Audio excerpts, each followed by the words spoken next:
we'll have this discussion. Discussion? What discussion? This is a discussion. Combustion.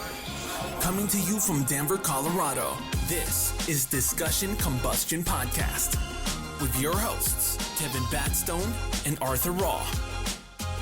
Magic sack of gifts. Man, so really excited to have you in, Connor, for sure. Met you at Fuck Up Nights, was it? Fuck Up Nights, same place we met Sarah Christine last week. And I think what stood out to me, we were kind of in our zone there. We had Megan Matuasek there with us, who's been on our show. She represents Loco Plus. Great connection. First time, we ever attended an event like that. And we were sitting there kind of hogging the couch. I remember you came up and you're like, hey, can you make some room for us? Yeah. Got an extra seat? Yeah. And sure enough, we scooted over, hit it off. Here we are a couple weeks later. Dude, wild, right? I mean, and that was my first experience at that event as well. Like, a friend referred me to it and said, yeah, you should check this thing out. Like, I think it would really resonate with you, and give it a shot. So went and, boom, now we here, baby. Well, yeah, and it's so exciting because, we like to shoot the breeze prior to getting on. And man, you are doing so many productive things. Like you're creative in art. You're creative with music. You're a skateboarder, and many more. So it's like, okay, we're gonna jump into it. All right. So you said you kind of were working like your normal type of jobs. You were doing something like that, and now you're a full-time entrepreneur. Yep. And it's hard to get there. Like Kevin and I both, we're in the middle. Like we still have our day jobs, and we're seeing a lot of success with the podcast, and that will eventually be our full time, and we're looking forward to that. And so how was your process? How did it happen for you? Man, it was my sort of story all started with just going by the book sort of thing. I was following the steps, high school to college, get a job and everything, and I was really good at that stuff. And I'm a hard worker. I would figure things out a little bit faster than most people, and so I did kind of struggle in school because sometimes the curriculum wasn't. I didn't see like it was benefiting what I really wanted to be doing.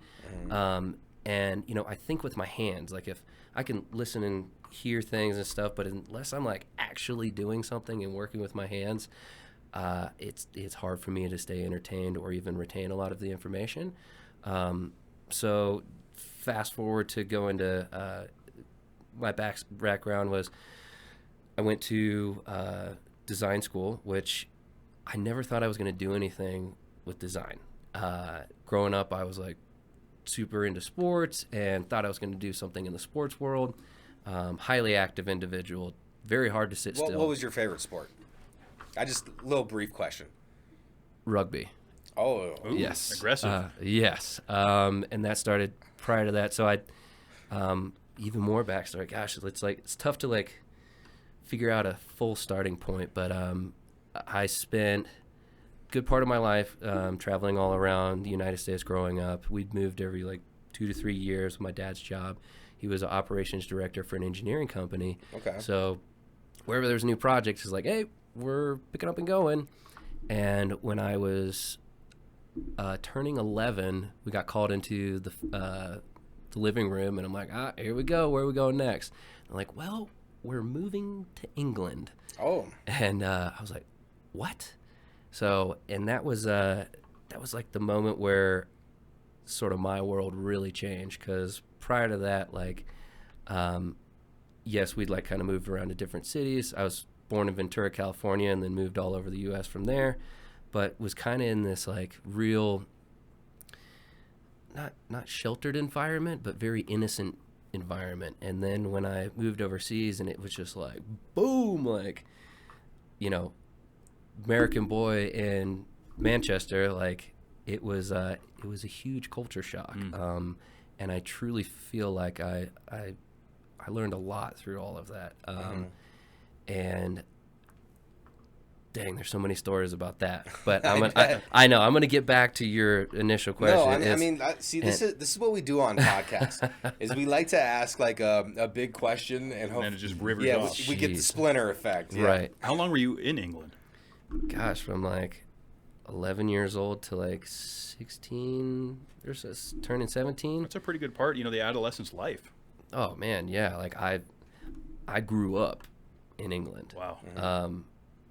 Literally between the just learning about all the different cultures, like the street smarts I learned there, and just like the things I saw and experienced, like wow, like some heavy shit went down. Let's just say that.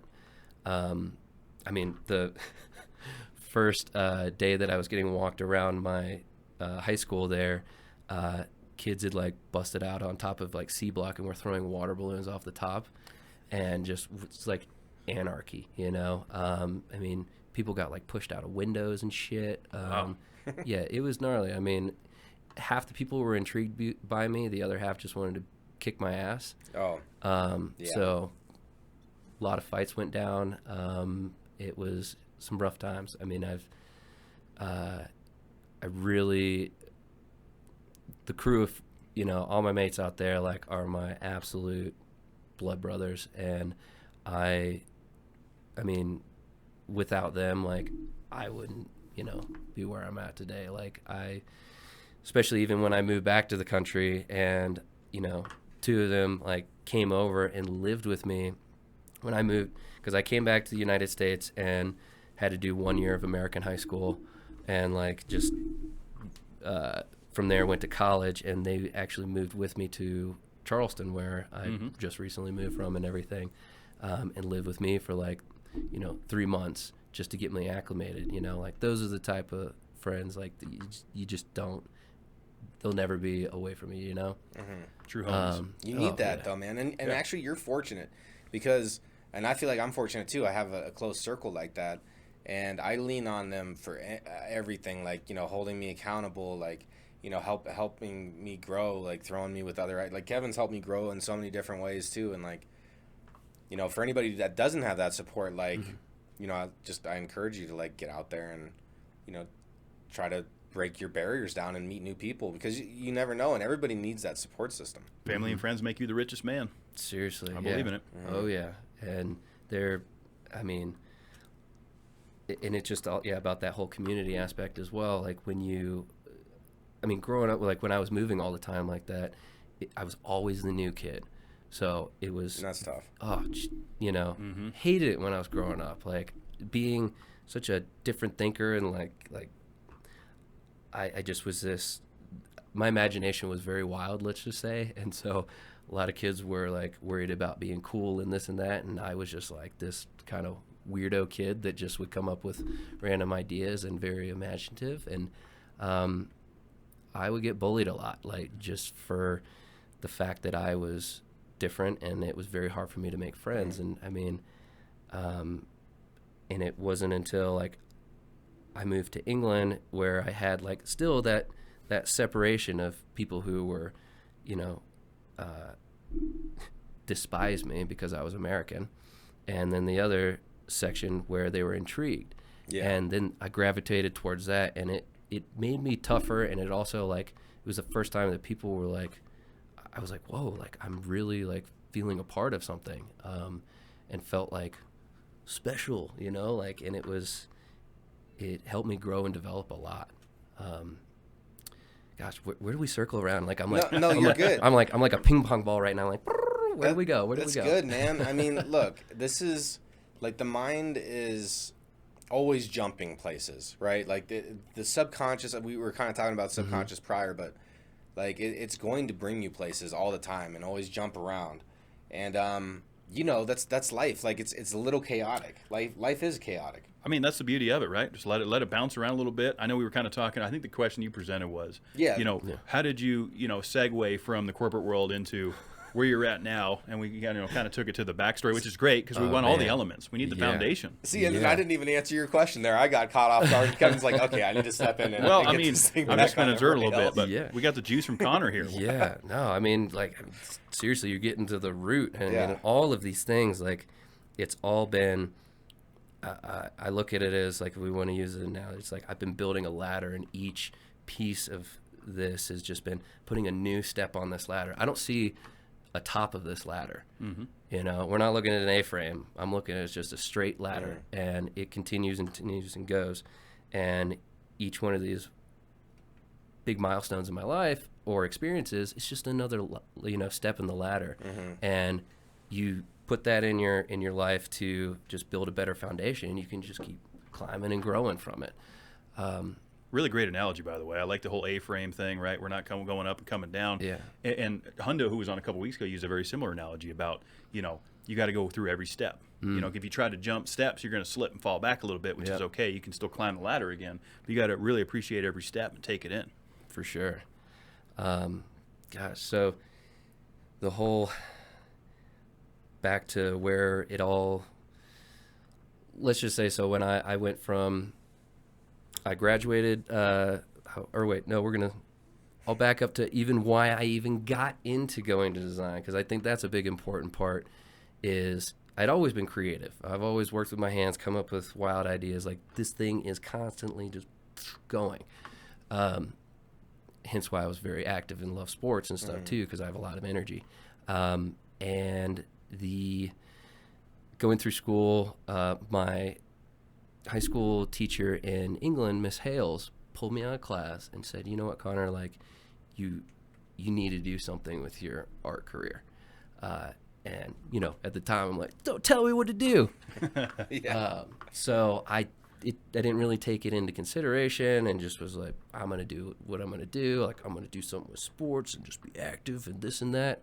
And then I left England and moved back to the country, moved back to the U.S., and I had another art teacher, Mr. Grills, who did the similar thing. But his approach was a little bit different. He didn't say, like, this is what you need to do. He's like, it resonates with me because, and it still will stay with me for the rest of my life, is that he said, you know, I see a lot of potential for you if you choose to take this path. And remember that there's no, you know, one way or the other. Is like, the truth lies somewhere in between. And that really hit hard. And I'm like, wow, like he made me really think on it rather than telling me what to do. He gave me an idea to ponder on, you know, and that kind of pushed me forward into, you know, hey, maybe I should try and do something with art. And I was in Greer, South Carolina. Right. Yeah, I went from Manchester, England to Greer, South Carolina, and that was a bigger culture shock. Hell yeah, brother. Hell yeah. That was a bigger culture shock than the first time I moved out of the country and going to England. Going there, I was like, okay, the first week we were there, we got shunned by some of the neighbors because my mother let one of the neighborhood boys watch an R-rated movie. Oh, great. I know. We don't think kindly about that in these parts. Oh, gosh, yeah. And, you know, we weren't a part of the church group. We were pretty much outcasts from there. Very different.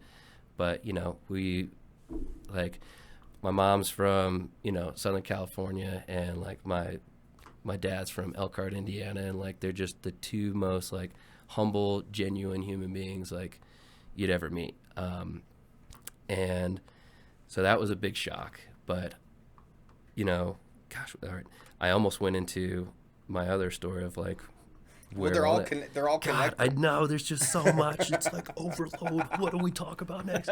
I swear I will answer this question. No, this is great. You're making it easy for us, right?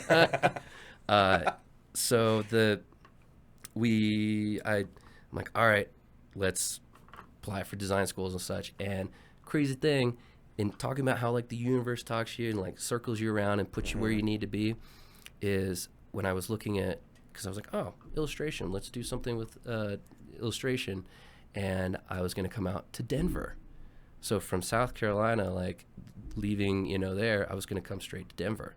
And, like, a couple months before, I was at the skate park of Greenville skating, and this guy, like, rolls up with, like, a skate camp for kids and everything, and I could see he needed some help, so like I helped him out and skated with him at the end. He was like, yeah, man, he's like, you know, dig your skating. He's like, you work well with kids. It's like, need a job, like just open up a skate park down in Charleston, you know, let me know. And at the time I was working for a skate shop up there, and the owner of that skate shop was business partners with this guy, John Dixon. And so then I was like, I don't even know where Charleston is. So then I Googled it, and I was like, ooh, they've got beaches. And bingo. Yeah, I was like, so yeah. So then I thought, I was like, well, either I can do beach or we can do snow. And coming from Manchester, England, where it was raining and cold for years, I was like, man, let's try this beach thing out. And, you know, I was born in Ventura on the coast, so it's like, you know, beach will always be in my heart. So I was like, let's try this beach thing out. And so that's what projected me and put Denver on a temporary hold for 14 and a half years. So, yeah, I get down there, and I got essentially paid to skateboard all through college. Really, man? You're freaking epic, bro. You're kind of like a sleeper epic where you're super humble. I got that vibe off you. Like, but you're really doing. I mean, this story is amazing, by the way.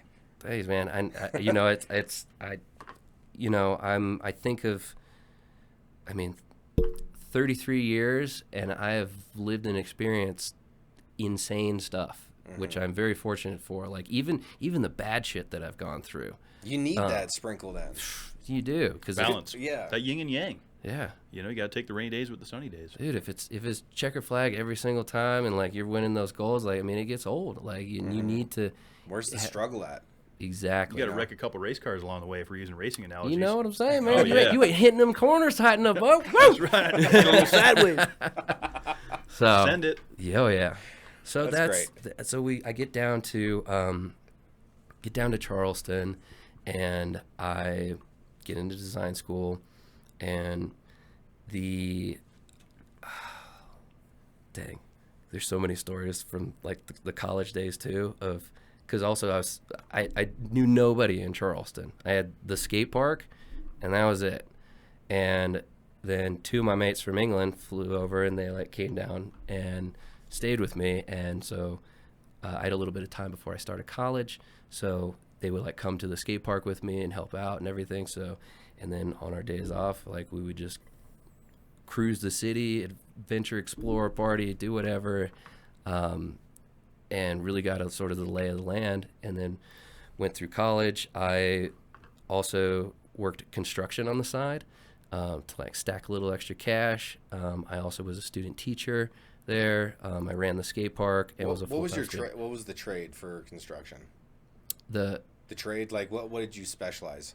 Man, it was like painting, doing just anything. I was getting paid under the table. It was just like get there super early in the morning, and I was like stacking this cash because I eventually took off like a semester of school to go to Barcelona for like a month-long skate trip, and I also went back to England to see all my mates there, and so it was like construction can be really good at the right times, man. Oh man, yeah, Good side hustle. Yeah. Oh yeah, and geez, like working on some of these, like we were down at the Battery, like working on some of the houses there, and having to do like paint eating off of these old houses and stuff, and wearing like the full mask stuff because it's probably lead, right? Exactly. Yeah. So you're like Charleston Heat, like, oh, there's another thing Oh my gosh. they tell you is like, Humidity. oh yeah, I remember first moving out there. I went to Duncan Skate Park, and I was complaining. I was like, man, this heat. I was like, what is going on? And this guy there was like, yeah, Bowie's like, down here it's air you can wear. Hashtag air you can wear. Yeah, there you go. So, yeah, in those suits and stuff, and like it was rough. And then I get done from the job site, hustle back to the house, take a quick shower, go to school, do all that stuff, then have like my little tutoring sessions and stuff to make a little extra cash there, and then I'd leave, go to the skate park, work the last shift till close, skate for a few hours, come back, slam a few beers, do my homework, do what I needed to do, get to bed, then start up, get up, 5 o'clock, go back to the job. Yeah, do it all again. And dude, I was just go on a mission. That's what it takes, man. Dude, seriously. And I working the skate park was, I think, one of the biggest eye openers too, because it was. I mean, there was points where there was a crew of us, but a lot of times, like when John and like Margaret had to like go out and go to like trade shows or do this and that, sometimes like I would be left running the entire skate park. It was a 20,000 square foot indoor park. And how old were you at that time? It was from 18 to. So that's a decent responsibility for that age. Yeah, 18 to like, know? I worked from there from like 18 to 20. And yeah, I mean, I would be running that thing, and I would be checking people in. I would be running the skate shop that was in there. I would be running the kitchen. So it was like, excuse me, it was like the trifecta, I called it, like the triangle, because there was a certain angle that you could see like each little window like open up. And I'm like, okay, I was like, I can see there's people waiting at the front desk. I was like, all right, dunk the fries and everything. All right, guys, hold up. Lock that door. I was like, boom, go up to the front, check everybody in. All right, you need a board? What board do you need? Pick it out on the wall. Everybody go down here. I was like, pick that out. All right, boom. Get the skateboard in there, bring it in, go back to the kitchen, pull up the fries. It was just like, bam, bam, bam, bam. And, dude, some Saturdays we'd like have like 120 kids at the park. And they would leave you all solo? Dude, there was, I mean, it was. Oh, that's dirty. There was. They were doing you dirty. God, man. Well, they would go on like, I mean, it was like a bare bones crew, and not many people like had. Like, we had people come and go and say they wanted to work, but not a lot of people actually knew how to, like, step up and work. Really work, yeah. Oh, yeah. Everybody, I can help at the skate parties and this and that. But, I mean, there's a lot of responsibilities. And, like, balancing the drawer at the end of the night. Like, yeah. And you also have to, like, hold your ground, too.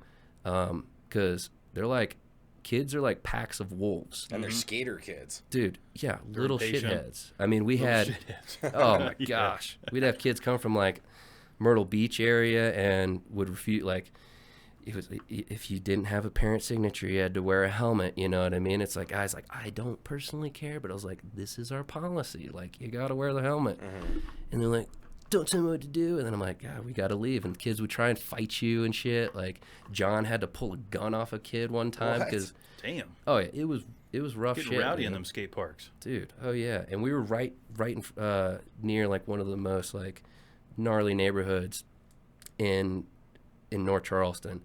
I'll tell you one little quick story about when we were remodeling the park, and we stayed late and we're like remodeling for this big contest that we're having.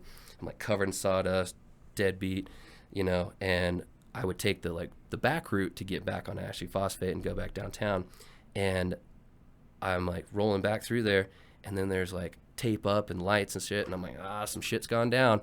So I did a U-turn and flip back around, and I'm getting back on Ashley Phosphate, and I noticed this big SUV behind me, like tailing me. I'm like, man, what's this asshole doing? So I brake check him a few times. I'm like, yo, get off my ass.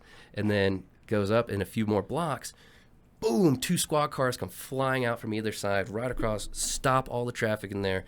The SUV behind me, pop, pop, lights go on. Next thing you know, guns are drawn, and I'm just there like, holy shit, like, you know. And my girlfriend at the time is like, we were in a tizzy, and my phone is like blowing up the whole time. Oh, great. And so they're on the loudspeaker, they're like, turn the car off. They're like, put your keys out the window, get down on the ground. And I'm like, I'm gonna get shot. So do all that stuff, get on the ground. They cuff me up, rip me up off the ground, throw me back of a cop car, and like my whole time my phone's blowing up. They're ripping my car to shreds. And, you know, finally they're like talking, they're asking me all these questions, like, why is your ID say you're from up in Greenville and all this stuff? And I'm like, I'm a college kid here. I work at the skate park. Like, I've been helping build the ramps and all this stuff, you know. I don't know what's going on. And, you know, they leave me in there, and like my wrists were cut from how hard they like ripped me up with the handcuffs. And finally, like, they were like, came up there like, all right, you're free to go. You know, sorry for the confusion and everything. And just like, I had to like pick up all my shit from the main road and everything. And come to find out, somebody had like been murdered back there. And when they saw my car do the U-turn, they thought that I was the shooter coming back for some particular evidence. And so they just like full on just went after it. Wow. Took me out. Damn, Yeah. that sucks. Yeah, it was very interesting. So Wow. It makes for a good story, but, you know, not a pleasant experience.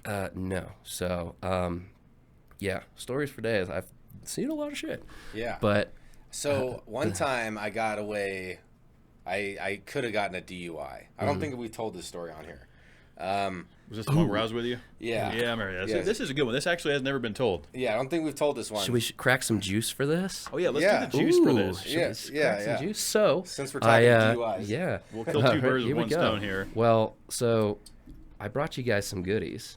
And so, first off, we've got this beer. Shipwreck. And we also have this beer. So these are two of my clients that I work with on the East Coast, two different breweries. Here, hold up one of these. And so right there, that is the Shipwreck Saison by Holy City Brewing. They are awesome. They are such a good group of dudes. Holy City, mad love for you guys. And they were actually the first brewery that I ever designed a beer can for. Okay. And, we've worked together for the years on. And then also what you've got in your hand is Free House Brewery, which we've done a lot of brand work for them, rebranded them, and just like developed a bunch of amazing things for all their beer lines. And they're one of the only 100% organic breweries in South Carolina. Is that one from South Carolina too? Yeah. So what did it say? North Charleston? Oh, Yeah, here you yeah, go. yeah. Did you design this too? Yep. You designed all this? Mm-hmm. Okay, shit. Yeah, I see you Let's give it a working. taste. Yeah. I see you working, man. Yeah. I got a glass for you over here. I don't know which one. I'll take a little Whoa. sip. Like, oh, shit. Oh, she getting frothy. Okay. All right. Clean up. Uh-oh. We're prepared for this. Boy, that Yeah. one got wild. Be careful with that one then. Yeah. Tap the top of it. Yeah, tappa. Yeah. I'll have a little sip with you. I mean, I've had multiple of these, but like I Okay. said, I'm on the meds right now, or the antibiotics, so Yeah. probably won't want to mix the booze. Hey, but, that's the responsible thing to do, man. I'm here to be responsible. So It smells good, though. to be responsible. it is very It hard. is. It's easy to fuck off, and it's really like there's something alluring about doing the wrong thing. Oh yeah. I don't know so if good. you know what I'm talking Oh, about. I'm a full send guy. I'm like Yeah. I'm a man of extremes. It's like I'm either real low. I'm like, let's fucking go. Yeah. So Okay. Okay, is that? Oh wait, hold on. We got to get it underneath the can now, too. Good little cleanup. I got a Yeah. good smell from it though. I already got a good. yeah. a So good, set the so can on that top one of that that. you're about to try nose. is it is a saison that was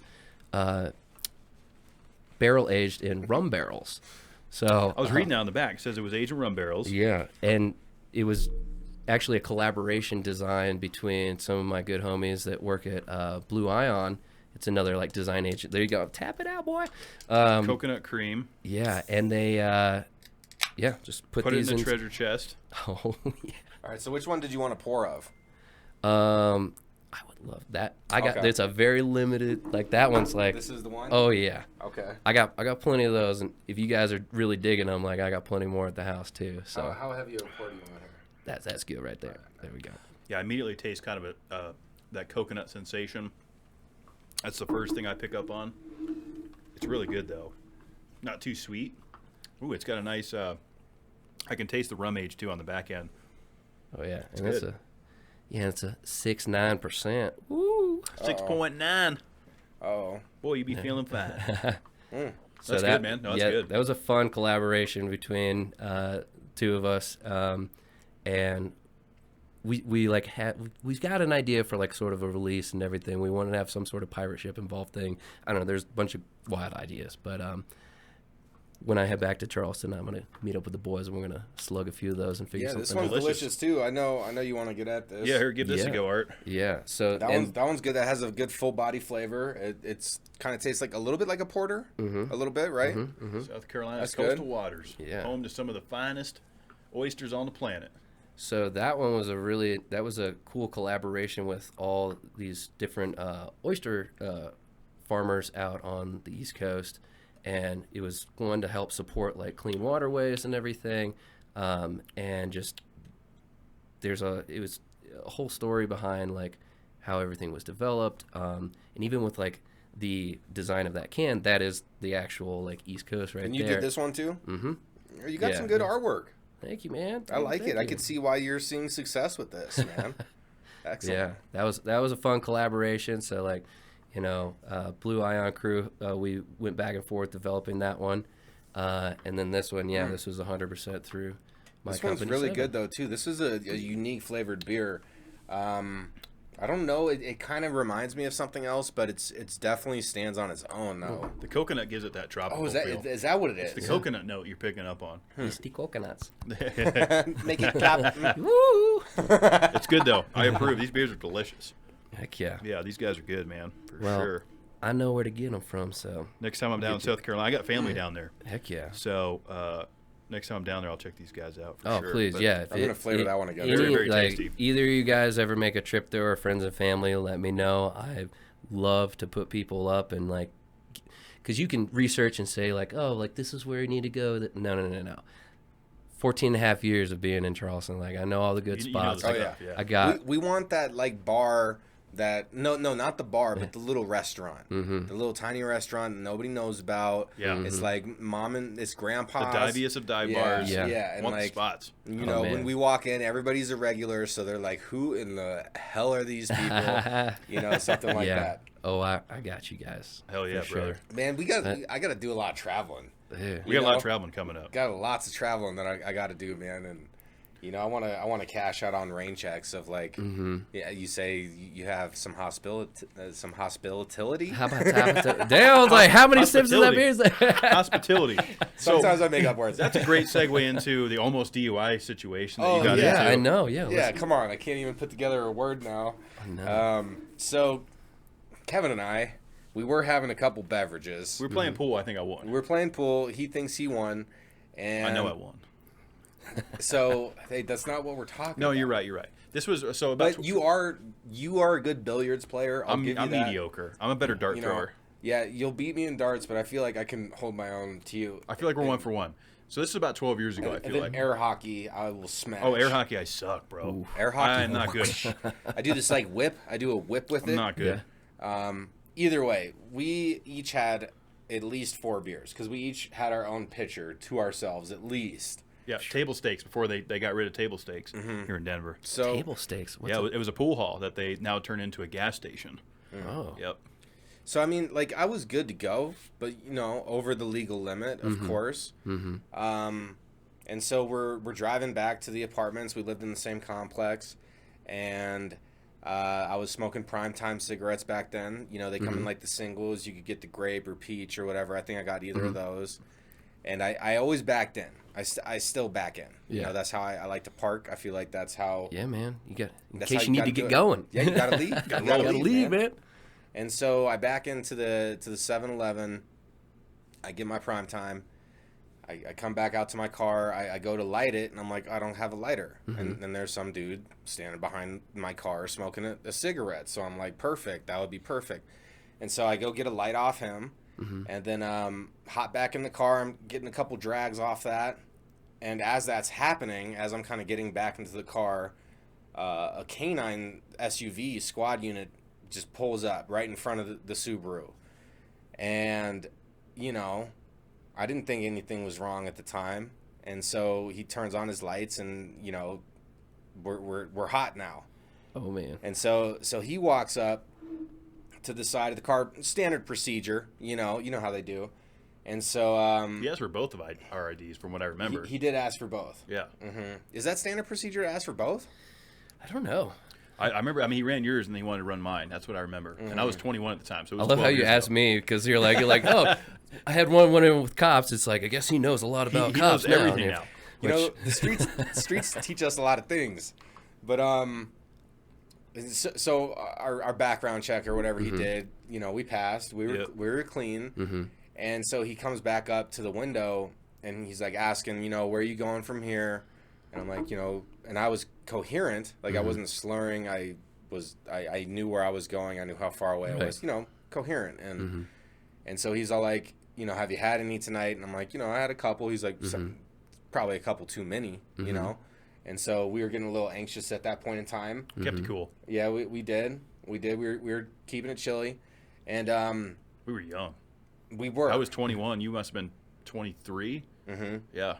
So yeah, we could have gotten in big trouble that night.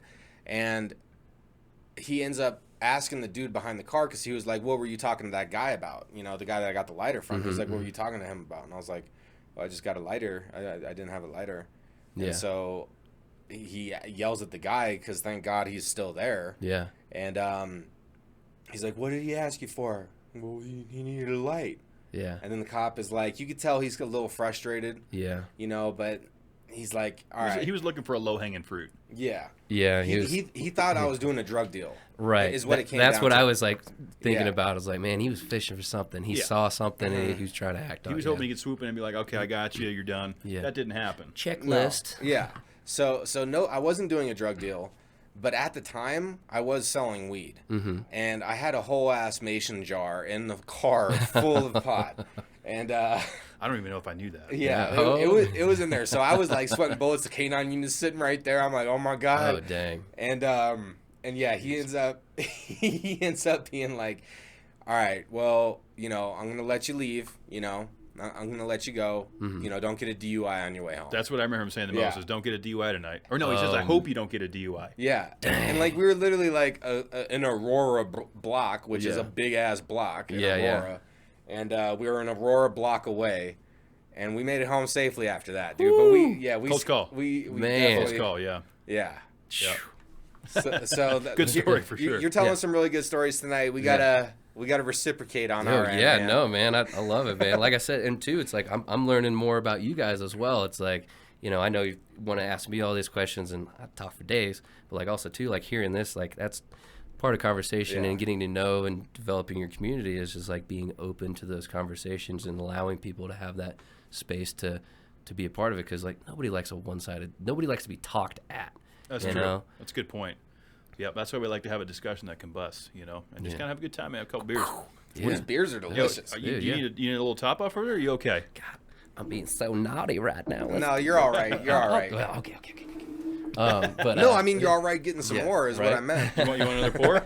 yeah, I'll get a little more. Top you off. Yeah. Yeah, I mean, come on. DC, how often do you come in here? You know? Dude, right? And I'll be back. shoot, talking about combustion is hot stuff. Let's lead into my next goodie bag. Okay. Oh, yeah. This man. We haven't seen anything in the goodie bag yet, guys. He kept it tight to the vest coming in. He said we're doing it on the air. So we're about to see what the hell's going down. Well, first we need a vessel for tasting, so we went real bougie with some everything crackers. Oh, wow. What is this? What I wanted to bring is these bad boys. Okay, he's hitting us with the hot sauces. Kabam! Okay. Okay. So, backstory of this, this sauce right here is the 7th Reaper. Here, hold it up a little bit higher. Hold it like the same as the mic height. Yeah, that's perfect. We're interviewing the sauce right now. Hello. Hello, I'm spicy. So the story behind this is I love to cook. I've been in and out of kitchens, and just like majority of my clients are chefs, and like I just love it. And when my company was turning 7, I was like, man, I want to do something. Ooh, bam. That was a good turn 7. Is I wanted to do something different, and I wanted to I was like, well, why don't I make a hot sauce?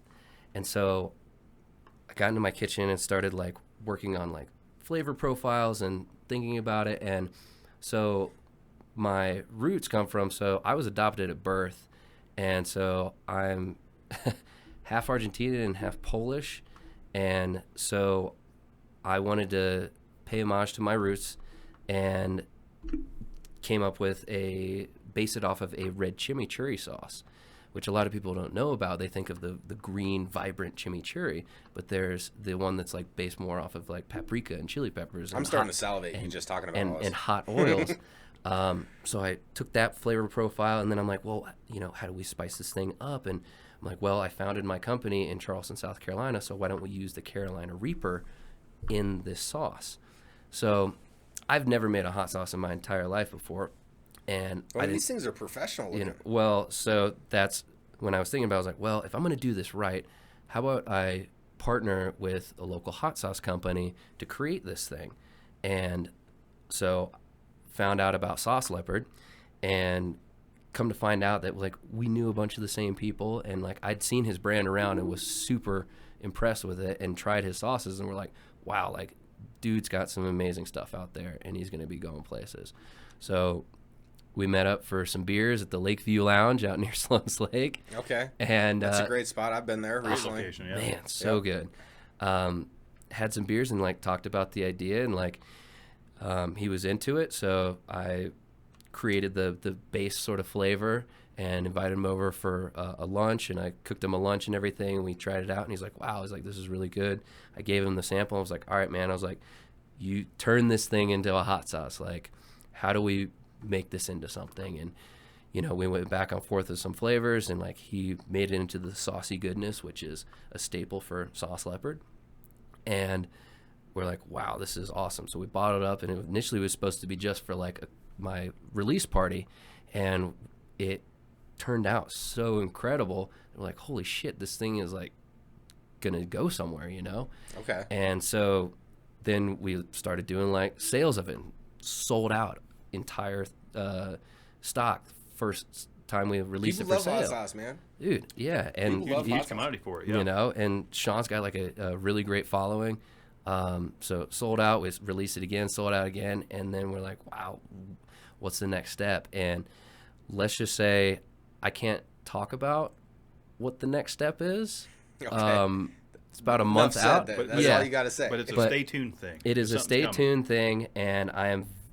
It let's just say it like warms my heart to know that like something that I like helped create is going to help, you know, Sean's business like take the next step into, you know, because he started this company up during COVID. Yeah. In his he worked in the music industry and restaurants and stuff, and like, you know, when COVID hit, he was like, wow, but he'd always been making hot sauce, and then started this thing up, and it's just, you know, full dive in and going for it. And that's the thing, is like bleeds into my business. I love working with people who have deep passions for what they do or sell.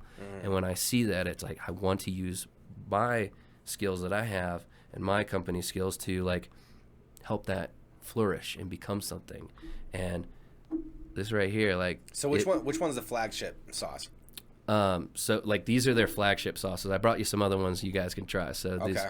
these are some of his other sauces that are super good, but this is the one that we collaborated and developed together. Well, we and definitely need to try that one. yeah, Yeah, I'd like to get that taste. Seventh Reaper. the Seventh Reaper. I like. See, the and I name. like, when I taste a hot sauce, I want to take it all in. So I like, you know, like the toothpick style, just kind of get that sauce on the tongue. Oh, yeah. I want to taste that flavor. For sure. I'm gonna give us all some napkins for the crackers. I don't think I'm going to do it on the cracker. I want to take it all in. I'm gonna do it Yeah. both ways. I mean, Firehook crackers are delicious, by the way. Hey, I was like, you know what? Let's get a little bougie and do some little crackers.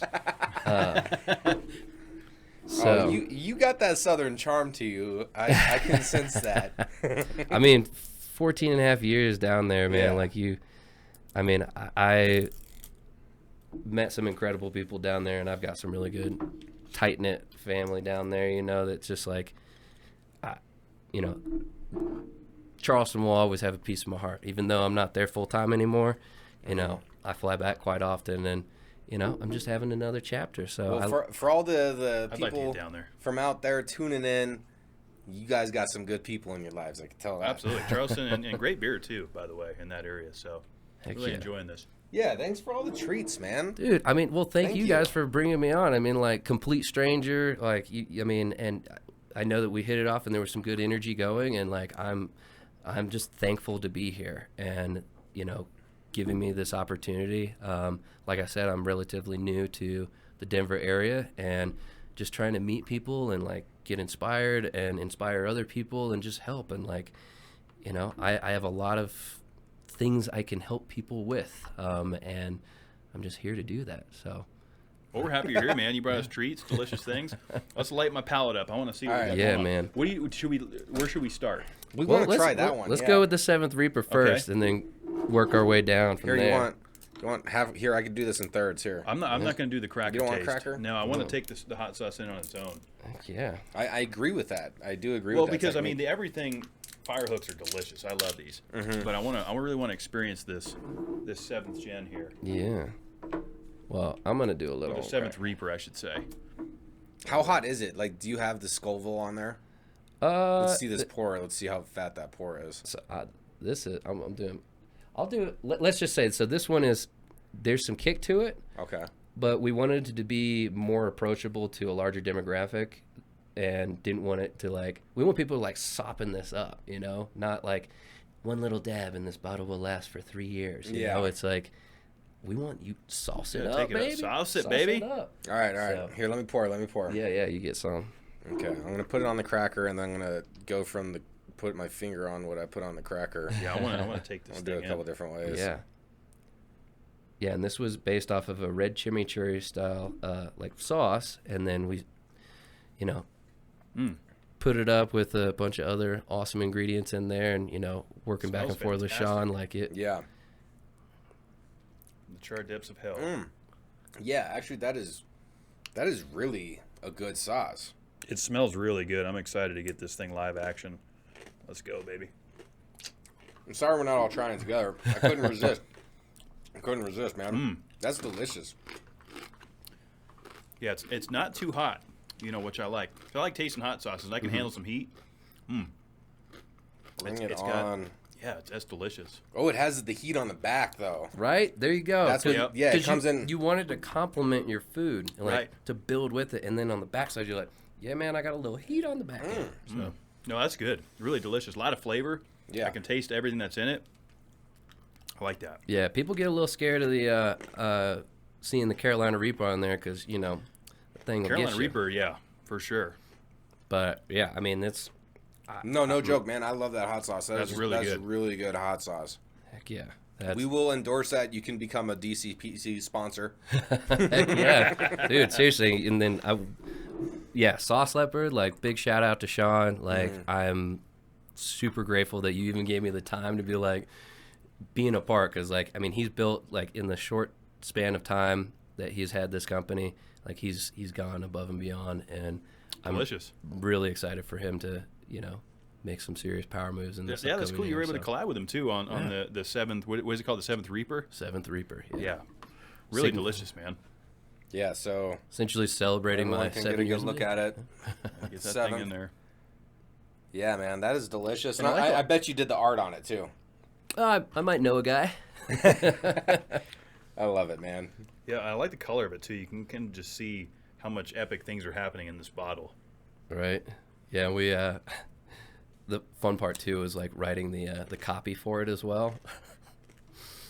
Always went in theme with sauce. Shawn's great copywriter for all of his sauces, and when I saw that I was like, man, I gotta step it up and put it in that same realm.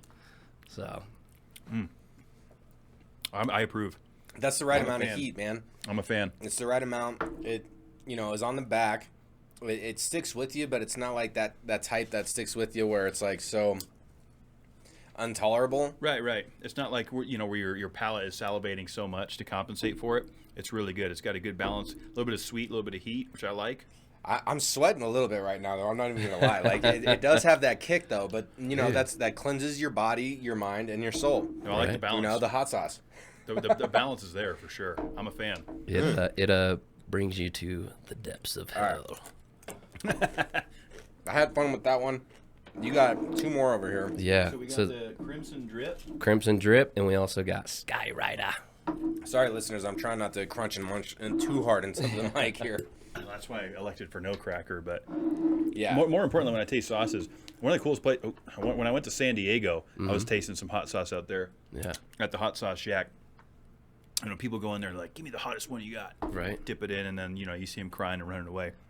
Yeah, and then you blow out your entire palate, Yeah, and then yeah, you can't exactly. taste anything else. And then it's over. So I I kind get of it. Some people like the little punch in the face, but yeah. We also got this one here. Hold up the other one on the other side. This is kind of fun. Get those in Yeah, there. get it in here. Yeah. Yeah, looking good. Yeah. So this Delicious hot sauces made here locally. Yep, Denver, Colorado. all natural. is fantastic, man. I'm having so much fun trying these sauces. Dude, it's a party, man. When you guys told me it was coming on, I was like, man, we got to do this. And I was like, man, how are we going to fit all this in? So, We got time, man. yeah. And We ain't in no rush. I got what I call a surf mentality, all right? And I'm not from the beach. I'm from Colorado, okay? So I should have a hike mentality out here, Right. but no, I got a surf You mentality. ain't surfing them creeks? We call that white water. Reservoirs. Yeah, the A reservoirs. lot of reservoirs out But- here. Oh, gosh. Like, life is a wave, okay? So I'm using this analogy. Life is a wave, and it could be a big wave, it could be a small wave, but there's always going to be that current, and you know, it takes balance to surf. Like, you have to find your own personal balance to ride the board and ride the wave of life. But when you're riding the wave and you get your balance right, you're surfing, baby. And so that's kind of like been my analogy right now, is like I'm just surfing, and that's what we're doing this episode. We're Just doing riding some- the wave, man. Yeah, we're riding doing the wave. doing the surfing.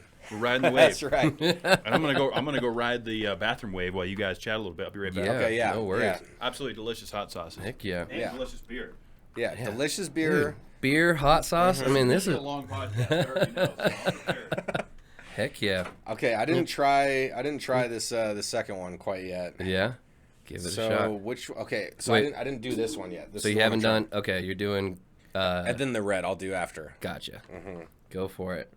So that one's the ghost pepper. Man, that's one like I just dunk on anything that's kind of like a burrito or anything grilled really. I don't know. I love all types of hot sauces too, man. The sauces of life, man. Yeah. I mean, know? who doesn't like sauce?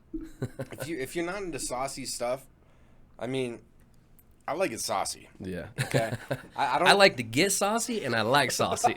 You like a little bit of both, but like no, seriously, like if you're not putting sauce on things, then you need to start. Yeah. Okay, I'm gonna point at the camera. They're gonna know. Yeah, man. But all right, let me hit this red one. Oh yeah. Get that crimson drip. So you're just a jack of all trades. Man, Would you say that you're a master of none though? Because that's kind of like how that statement goes sometimes. Jack of all trades, master well, of none. actually, interesting enough, like so that is the that statement was cut short. And I'm gonna butcher this because I don't know the full end, but it was something like, jack of all trades, master of none. And then there was another added part of it, and I can't remember the end of it, but it's saying how like you don't need to be the master at all of them. Like you can have adequate skill on a multitude of things. And a lot of times being a master at only one thing just is kind of limiting. And nobody is. can be a master at every single thing. But you That's a can good be outlook. highly proficient in a lot of things. And I feel like that's kind of what I sort of embody is like, I get excited about a lot of things. I love to learn new things. And, so that's where it kind of comes into like, not only am I an artist, but I'm a designer. I love to cook.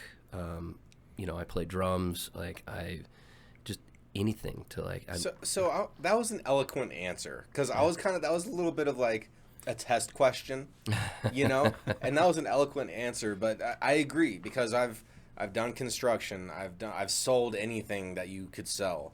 I feel like I can go into any arena and know enough to then figure it out, and that's a great place to be because what you're saying as far as like if you're so centralized and so focused on only one thing, then you're gonna miss out on a lot, and time goes by quick in life. Oh yeah. And like the more that you can get into your happy joy meter to make life better, like an experience is something that creates that happy joy for me. Is like actually going out and doing things and doing something that I didn't quite know if I could do that or not, but then you figure it out. Sure. So I really like how you answered that question a lot. Yeah, knowledge is power, right? I mean, at the end of the day, the cliche saying, jack of all trades, master of none. I like your take on that. Knowledge is power. And repetition is the mother of skill, right? Yeah. Whether it be cooking, whether it be selling, whether it be beer tasting. The more we do something, the more we're going to learn. Yeah, for And I sure. think that's what I enjoy. And that's something that leads me into a thought of like when I would go and speak at colleges and such and just, do little mentorships because that's another thing too, is I love to help people. I really feel like that my purpose on this planet is to help people because I know how fortunate I am for everybody that's been in my life that's given me a step up or a hand, and just give me the time. I mean, it even roots back to the fact of me being adopted and how, thankful I am that, like, I wasn't even supposed to be here. I was a one-night stand, I really was not supposed to be here. So the fact that I'm here, I'm thankful every single day, and knowing that, like, I've created something out this, and just when I give that, energy and love and that passion out into the world, it's like it comes from my roots. And when I speak and, like, help inspire people, it's like I always tell people, just give things a go. Like, something very important, like when people would ask me, like how did you figure out, like, to do this and that? And I'm like, because I just gave it a shot.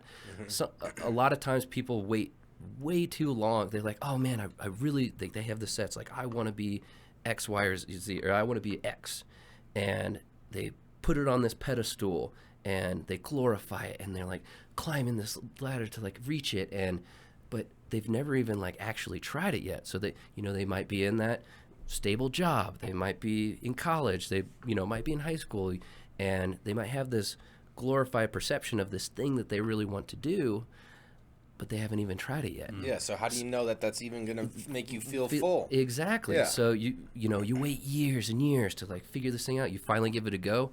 2 months in, you're like, wow, this sucks. Like, why did I waste all this time, like, trying to figure this out? And now it's like, then what do I do? Then you're really, truly lost. And and then there's 10 years gone, there's 15 years gone, however long it took. Oh, yeah, for sure. And I think that's the biggest power, is just, like, give it a go. And ask questions, ask for help, and the power of, like, be honest with not only just yourself, but, like, other people, of, like, I don't know what I'm doing. And people will respect you so much more for saying that than trying to lie and, like, say, like, oh, yeah, I know what I'm doing and this and that. It's like, I don't. I would love to learn, and how could I help?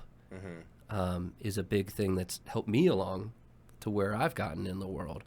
Not only just with, like, business, but, like, working with different communities, and, like, and learning is, like, if there's a community thing, like, going on, it's like, rather than going in and, like, oh, I need to be a part of this or something like that, what can I get out of it? It's like, people will sense that tension from you, and sense that needy spot, that used car salesman shit. But if you come in open hands of, like, listen, like, I'm a person to just, I'm here to help.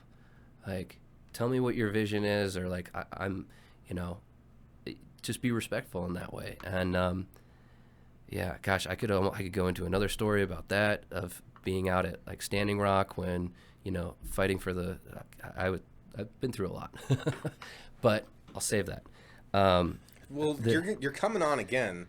So you can't give all the juice out. Oh man, we're getting the introduction to Connor. Yeah, you can't give all the juice out right now, man. Jeez, there's a lot. But I love what you're saying, and it carries a lot of weight, I think, too. When you talk about the fake it till you make it thing, that can be kind of perceived in a couple different ways. But there's something about the authenticity approach that we don't really see anymore, because these mass corporations, with the reach that they have, customer services kind of fall by the wayside a little bit, I feel like. So when you can have that honest approach, here's what we can do for you. Let's sit down. Old school stuff, man, it goes a long way, I feel like. And a lot of major corporations feel like I've lost touch with that, because they'll just make it up somewhere else, right? E-commerce, what have you. Yeah. There's turn and burn, baby. Turn and burn. They're going to make it up somewhere else. So they're like, we don't care about you so much. My folks are in their 60s. They talk about customer service all the time, right? Because they're used to the old school days. Yeah. And things have changed now, with e-com and social media approach. And just, people, they feel like if we lose a customer or two, we'll make it up somewhere else on a Facebook post or something. So I think it speaks volume to be able to be real and put it out there and say, hey, here's what we're going to do for you. That real gentleman's handshake kind of business. Oh, yeah. That old school approach. Dude, I mean, that's, 8 years later of me running my own, design firm. It's like, that's the reason I'm standing here and doing that, is because I didn't do the blanket mentality of, like, I have to hit all these advertisements and just turn, boom, boom, boom. It's like, I could have been a lot more financially well off if I went that route, but I chose not to. I chose from the immediate set of it to curate who I wanted to work with in the beginning, because that's the work I wanted. Because if I curate who I work with, then I'll be showing that down the road, and then I'll be getting hired for more of that work. Well, in the referral business. Exactly. And I'm way more into making the relationships than the business transaction. I mean, because that's where living is. Like, look, we all have to earn a check. We all need to earn something. But, like, are you doing it in a way that breaks your own moral code? Yeah. Because like, if you are sticking to your moral code, like, I've never cheated in my entire life. I will never do that. Like, that's part of my moral code. And like, and I've had a lot of weak moments in my moral code where I was lying and I was stealing fucking pills from people's houses that I was dog sitting, like a piece of shit. Yeah. And so, like, the moral code can break. But if you can incorporate your major moral code that you're not willing to break into a business and then really see the benefit from that, sure, you didn't grow as quick or make as much money as quickly, but the value that you had, and that and is, your integrity too. Yeah. So, yeah, I love what you're talking about, and it makes sense. Oh, for sure. And then, same thing, like, when you build up those relationships, it's, and you can be real with them. Like, when I work with clients, like, not only it's just, developing their product or service, but at the end of the day, it's like you get a brand ambassador too. Like, I mean, like, look what I'm doing right now. Like, like, I'll Brandon Bassett the shit out of all these hot sauces. These were delicious. What we learned about Connor is he goes all the way. I like I said, I'm a man of extremes, so it's like, let's go. But like, that's the precipice, man. That's like, that's where living is at. Okay. And I'm totally on this whole, like, let's listen to motivational YouTube stuff like a couple times a week. Like, let's be optimistic. Like, let's drive, let's push, and let's get that out of me, you know, and let's lead by example, and maybe we can help others. And, so I love what you're talking about, because there's this,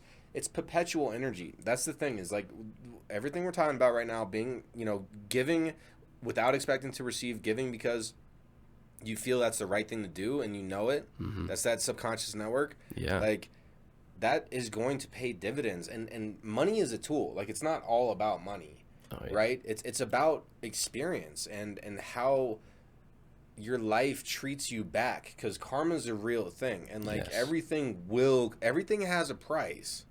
Even being good has a price, but that's a good price that you pay. Right. But everything has a cost. For sure. And when you do these types of things and like help people out and put that good energy out there, I look at it as the byproduct of that is, at the times, financial success. But if you go into it like, I have to have financial success, like, people are going to sniff that out, and you're also going to stress yourself out, and you're not going to have the most genuine product out there. It's a lot harder to keep up a lie, Oh my gosh.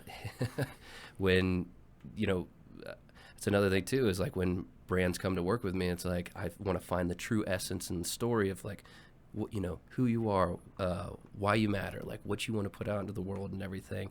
And, I never want to work with a brand that wants to lie to the consumer.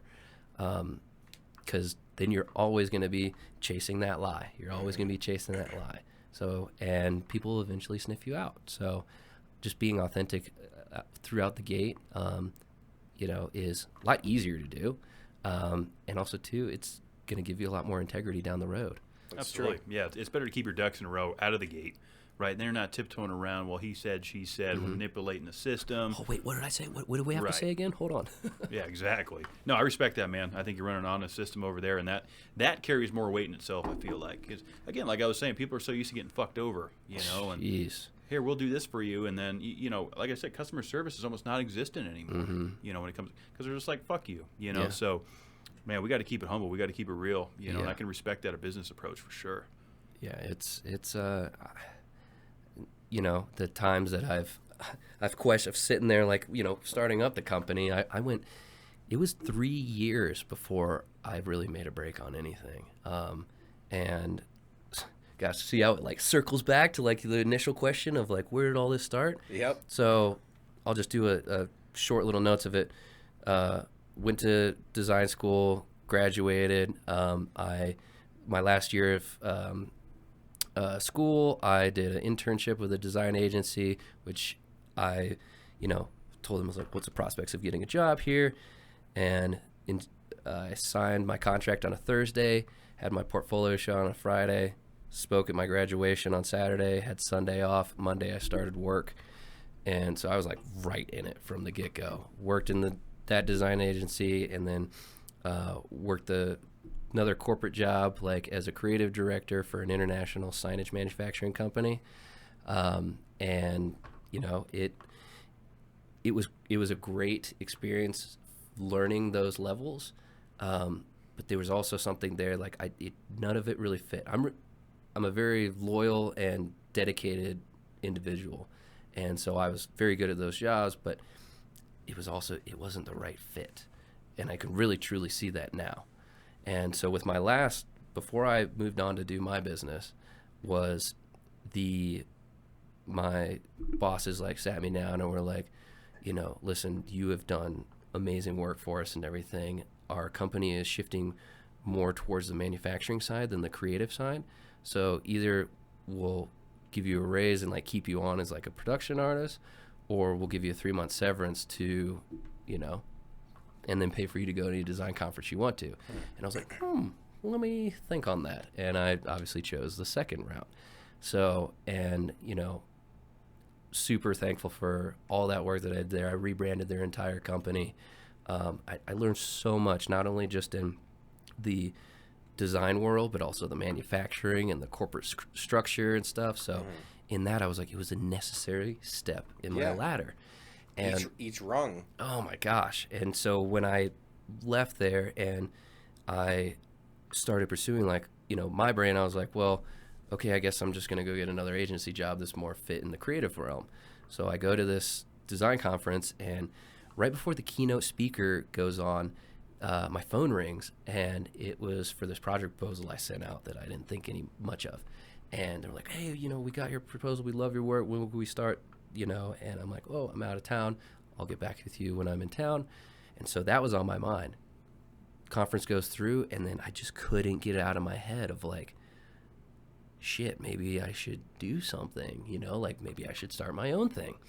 And so I couldn't sleep that night, and then I just got up. I wrote my business plan, developed my brand, and, you know, was on the way back to Charleston, and I only called one person, and that was my dad. Okay. Because my dad's a no bullshit guy, you know? He's going to shoot you straight. Oh, yeah. Good old Pops. He'll tell me if I'm being a fucking idiot. So, like... Gotta love Good. Pops. Yeah, you're fortunate for that, man. Oh, my gosh. Love it, you know? My mom is, like, just the most... She's, like, talks about our emotion. Like, it's just the most... I mean, they're both incredibly supportive, and I am thankful every single day that, like, that they're my parents. Like... I feel the same way, brother. It's incredible. And so there was a long... I described to my dad my idea, and there was a long pause on the phone. And I'm like, shit, here it comes. You know?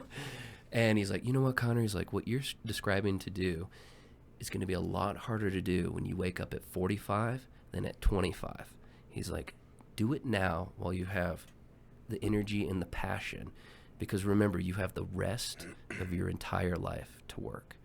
And I took that deeply to heart. That's great advice. And Solid.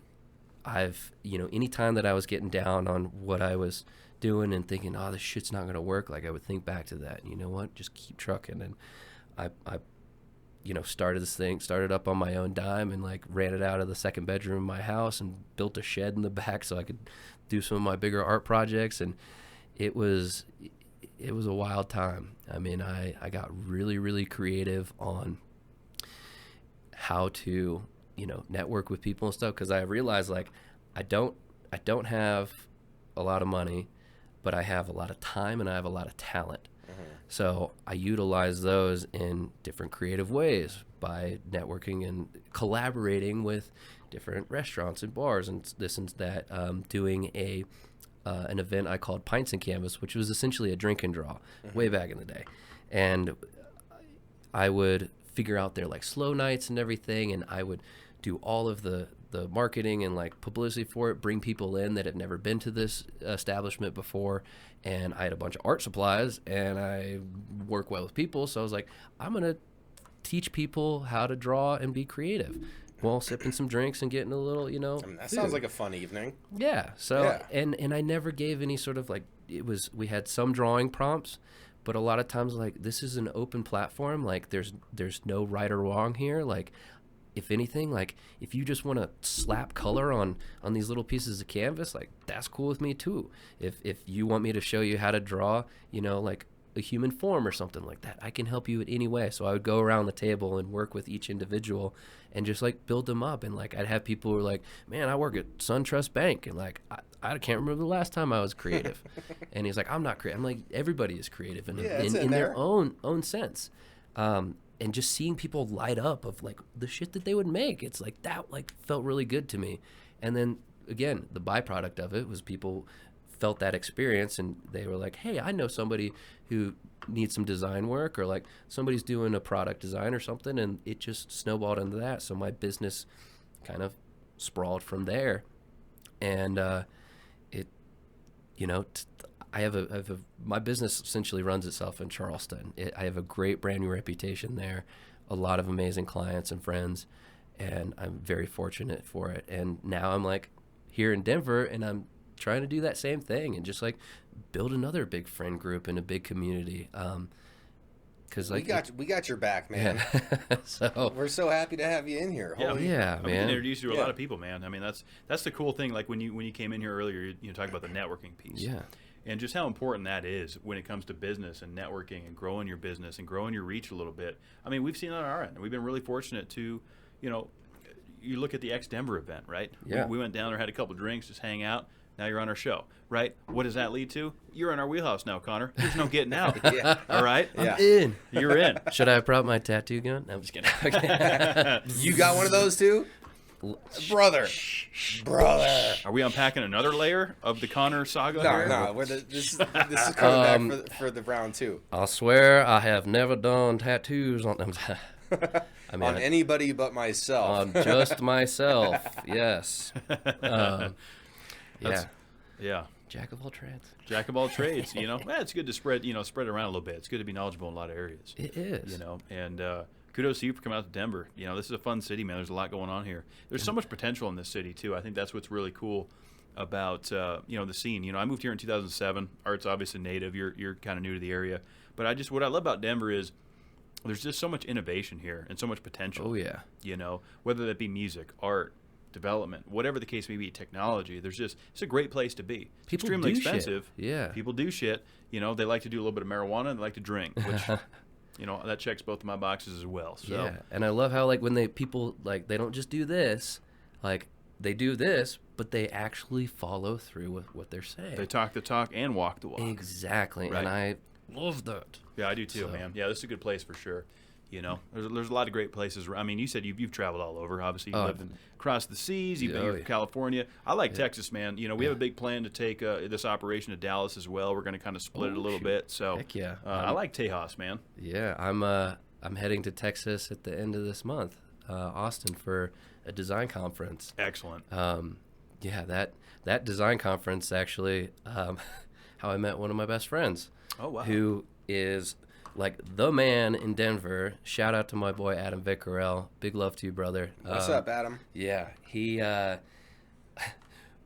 tell you a little quick story of it. Like I went to this conference. I wasn't even going to it. My buddy Josh, who is Grizzly Wheeler Print Shop, was going to this event as a vendor, and he's like, "Man, you want to go on this, come across this road trip with me to go to this design conference to like help me like set up and all that stuff?" I'm like, "Yeah, sure, I'll go on a road trip with you, man." And we road tripped it out and everything, get there, help set up, and the good thing was like I got to meet all like the founders and stuff of it, you know, the behind the scenes people of it. But I didn't have a ticket for the conference, so brought my skateboard, and I just like, at the time they were having it in Baton Rouge. So I took my skateboard, helped Josh set up and everything, and then skated around the city and everything, and just was, you know, exploring, being a little adventure dude. And Josh hits me up, he's like, "Hey man," he's like, "I actually got you in on like the opening party if you want to come out to this distillery." And I was like, "All right, let's go." Yeah, hell So yeah. I go out and party's popping. I mean, there's all the little design cliques going on, and you know, I don't know anybody, and except for like Josh and a couple of people I met, and DJ starts going, and that's another thing too. I love to dance. Yeah, I went to it. So I'm a terrible dancer. oh god, I don't know about that. Just review man. the Instagram story from earlier, but please continue. Oh. I think he's all right. You know? oh, well, we'll get you some moves going. I just like to have fun. That's it, dude. Yep. And that is the key to dancing, is having fun, and just moving. So I'm going. I was like, DJ was going. I was like, all right, nobody was dancing. You know, it's all that awkward, like, oh, dance floor's open. Don't want to be the first one. So I'm like, all right. Put the drink down. I'm like, let's go, baby. So we started getting it going. Next thing you know, it's like we got this whole like smorgasbord of people out just going out.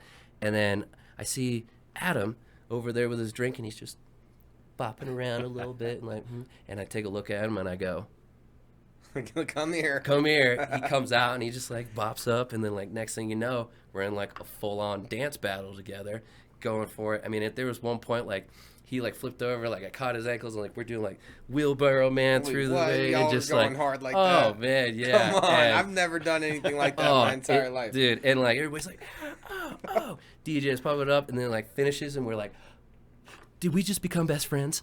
That's Step Brothers moment. And we just kept in touch over the years, and yeah, when I, was thinking about making the transition out here, I was like, yo, man, what do you think? Like, should I make the move? And he's like, dude, come out to Denver. He's like, I got your back. Like, people would love to have you here. Like, I think you'll do really well. Like, please come out. And big love to him, because he helped me out through some, like, seriously rough times. Mm-hmm. And, yeah, I would not be here if it wasn't for him and his friendship and just that connection, man. Just respect to Adam, man. Yeah. And respect to Kev. Kev had the original idea. The listeners know this, but you don't know this. Kevin had the idea for the podcast. Yeah. He was like, dude, because we would always, we met a long, long time ago, like 12, 13 years ago. Mm-hmm. And we would always, be shooting the breeze and talking super late and this and that. And up till 3 a.m. just talking. Yeah. And so we always had that dynamic. And so we had to, you knew that we would have fun bantering with strangers. Oh, absolutely. Yeah. I mean, when the podcast came to fruition, it was like, Arthur Ra's got to be the guy that I do it with, I got a lot of guys in my wheelhouse, but it's like, man, there was something about it, like you just mentioned, those late night talks, getting drunk, having conversations, and like we talked about off mic, I just fell in love with the idea of having that real conversation around a table, trying some hot sauces, drinking some delicious beer. Oh my gosh! Yeah, you're killing it tonight. The realness. That's what people need right now, man. More than anything, is that real interaction. Yeah. Right. Not all this. Exactly. All this. Haha. LOL. They need this. Do you actually ever fucking pick up a phone and call somebody? How many times have either of us looked at our phones through this conversation? What is a phone? 0. What is a phone? I know. Yeah. No. A phone is also a tool. Don't let it make you a tool. Seriously. Because it will. Don't let it be clumped into dang fruition. No. Yeah. Yeah. People get freaked out when you call them nowadays. It's like they're like, oh, yeah, I don't know what to do. Like, what is this? Like, we're not texting. Come on. That's the craziest thing, man. Yeah, you hit the nail on the head. They're so used to texting, right? And maybe Snapchatting, or something that there can be a filter, right? So when you hit that old school approach, hit them with them digits, right? Give them a call and you leave them a voicemail. What happens? Oh, I didn't get the voicemail. Yeah. They text you back. Sorry, I missed your call. Exactly. Well, What is that, why guys? didn't you call me What back? is that? Oh yeah. I mean, talking about sometimes I actually sometimes I don't want people to pick up the phone so I can leave a voicemail, because Those are fun. I love leaving incredible voicemails to people. It's like a hidden gem nowadays. Oh gosh, if isn't people it are fun? not it's like my sketch comedy. Like I go into character because I You love do sketch comedy too? I love it. I don't do it. I love to. Are you Steven Seagal? I don't know. Are you Jean-Claude? No. I can't kick that high. Who else wears all the hats, man? I don't know, but Oh jeez, I don't know. But yeah, so like today I left a voicemail about talking about doing baby squirrel portraiture. okay. Yeah. So anyway, I would like to hear that voicemail. Yeah, it's pretty fun. We're gonna pick that up. We're gonna pick that up here soon. I should leave. I'm gonna leave you guys a voicemail one day. Leave us a voicemail. I think that'd be fun. I really look forward to the Connor voicemail. Yeah, and we're both gonna get your cell phone number. There we go. Yeah. I'm gonna get your digits. There we Yeah. go. It's official. Yeah, and then you know what? The first time I use your digits, I'm gonna straight up just call you, bro. Yes. I'm not even gonna text you once. I'm gonna send you a selfie with the rabbit ears filter on it. Oh, perfect. do like the little like sparkles in the background Yeah. or whatever, and the No, I don't do that. the duck lips. Oh, the duck lips. Yeah. It's funny how the duck lips were a thing before they were a thing, Right. right? Because remember, a lot of these beautiful women, because they are beautiful women. Yeah. They're like, I feel like I need to pose like this. Yeah, I don't know where. What is that? Who started that trend? Where did it start, bro? I don't know. And the selfie pose too, the mirror selfie pose with like it's the very crucial thing with like the hip where they're just like. That's it. That's the one. I'm like, okay. Where did that originate? Who started that? Yeah, where did it start? Who did that Some start? It had to- photographer was like, "Hey, look, nah, you Pose need this way." You need to," and he was over there like moving her body around, contorting her, and she's like, "Stay still." And he took the picture, and everyone was like, "Holy shit, that's the one." That's the one. That's the pose. That is the pose. Yeah, it spread like wildfire. So- Everybody took to it. So I we're gonna keep talking, man. We got a lot to talk about, but there is one question that we always like to ask all of our guests. Dun, dun, dun, dun. Yep, and it's an important question, and I feel like you've kind of answered this a little bit already because you're a very passionate person. You like to give back, and so I'm curious to see how you answer this. But if you could give humanity one piece of advice so everybody on the planet could be better tomorrow, what would that piece of advice be?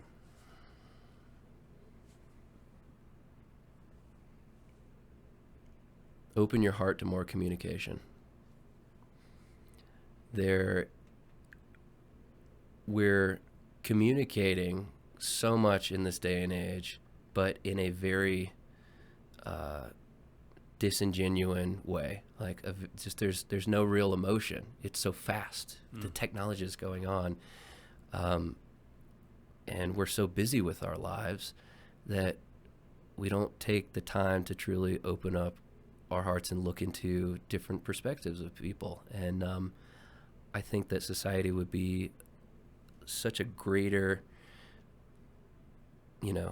connective ring of human consciousness if more of that was available in the world.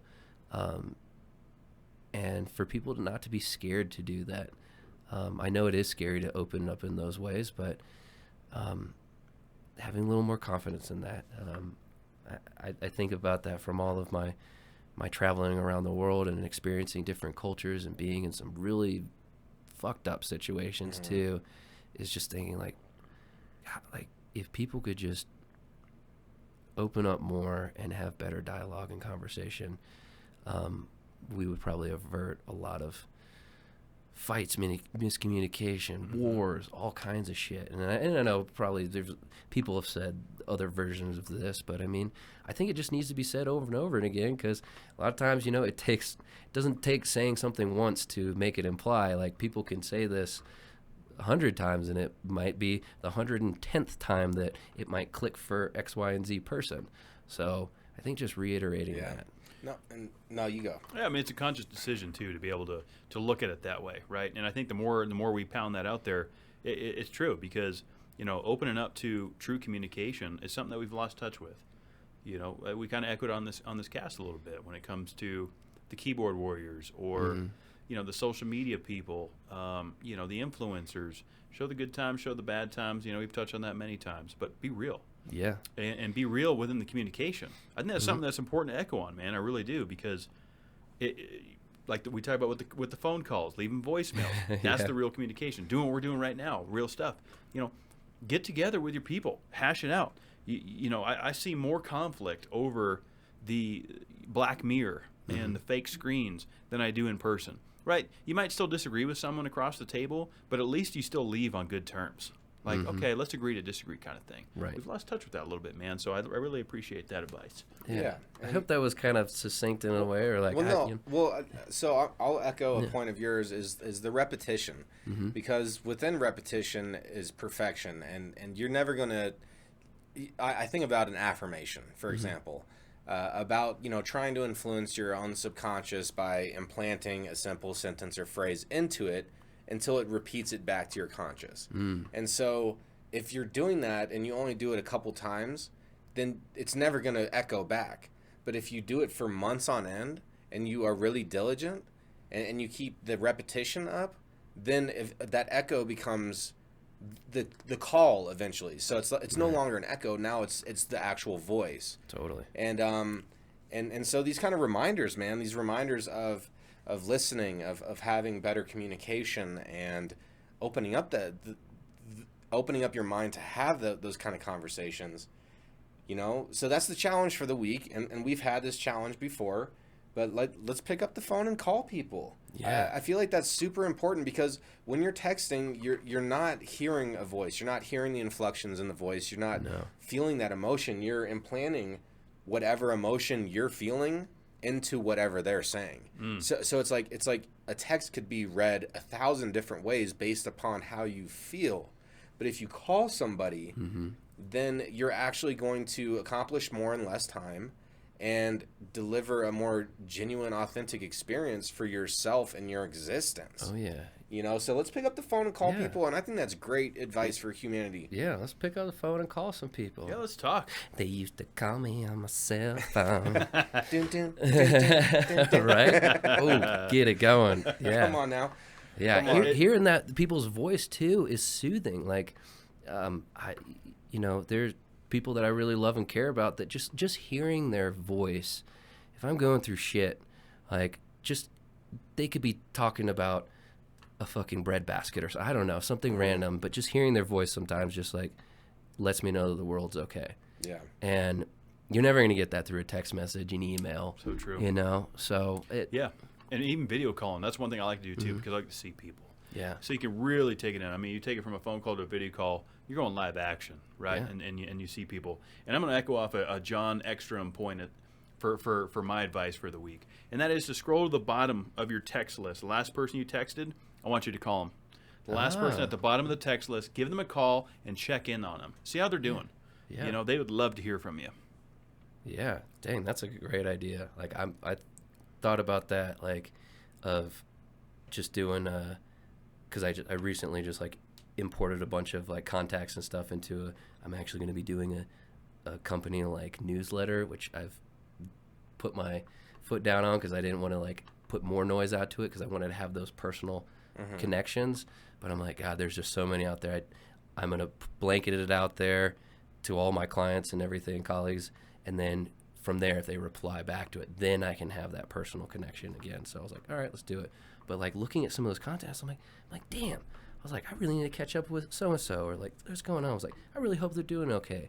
And yes, like immediately I was like, I want to call them, see what's up. Just call people, Give them man. a call. Yeah. What's the worst that's going to happen?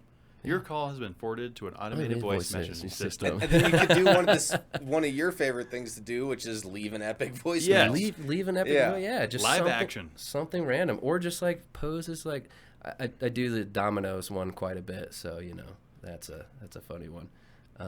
But yeah, just have fun with it, because at the end of the day, like, even because most people don't even listen to them anyway, and if they do listen to it, they like pick it up. They're like, oh shit, this is hilarious. What's going on? What an idiot. Yeah. I love this guy. Yeah, it's good to have fun with life, man. Being professional. We sometimes say we're professionally unprofessional or unprofessionally professional, however you want to spin it. Professionally unprofessional. I mean, it could go either way. But the fact remains, as long as you're having a good time being professional, Yeah.